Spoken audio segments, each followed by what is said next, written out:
Happy Thursday to you. I'm King 5 meteorologist Ashley Ruiz in Seattle, Washington. With a very warm and hazy forecast, we have numerous wildfires in Washington, and we have a lot of haze just at the surface, and we also have some very thick wildfire smoke aloft up in the sky as well. Temperatures today in the 70s, maybe a couple of 80s, and unfortunately the critical fire danger in the Cascades that continues and possibly into the weekend, even with some cooler conditions and shower chances, because there may be a couple of thunderstorms up in the Cascades as well. We have numerous alerts in place in the state, and this side of the Cascades we have a heat advisory for the Cascade foothills and valleys through this evening, and then a red flag warning. That's that hot pink color through 9 o'clock this evening as well. And that's for the Cascades above 1,500 feet.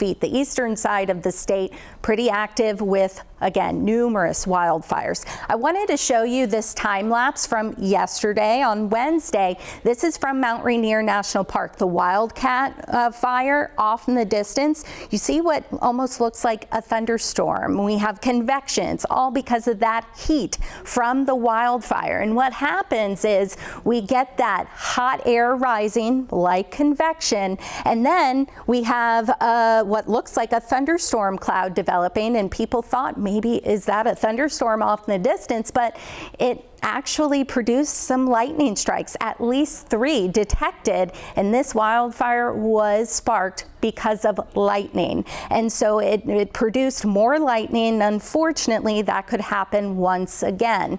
And so with that being said, that critical fire weather will likely continue today and tomorrow as well. And again, that's something we have to watch for very carefully. Additionally, we have to watch for our air quality.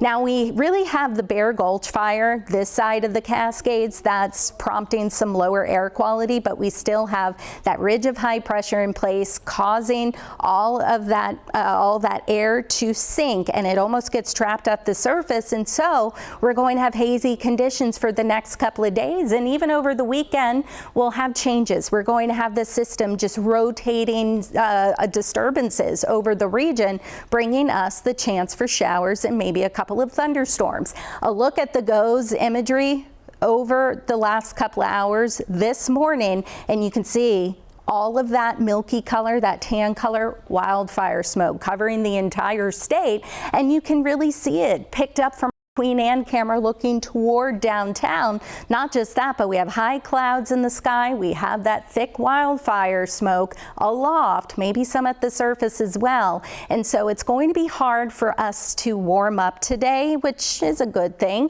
But again, with the wildfire smoke, we're going to likely have some drops in air quality. If we can get through some of this haze, the sun peeking through the haze, then temperatures will have no problem warming up into the lower 80s. But earlier in the week, we were really thinking highs would warm into the mid 80s for some spots. That did not happen because we had low clouds at the surface that really struggled to burn off. And then aloft, we had that thick wildfire smoke. So for today, air quality in that moderate range, however, could have some thicker wildfire smoke moving in from Canada. You see these red colors? That's at the surface. And so that could get close to the I-5 corridor in the Puget Sound region. And that would be the case more so into Friday, more than likely closer to the Canada border. And if you're camping this weekend, this is really going to be something to watch. Highs tomorrow in the 70s, possibly near 80.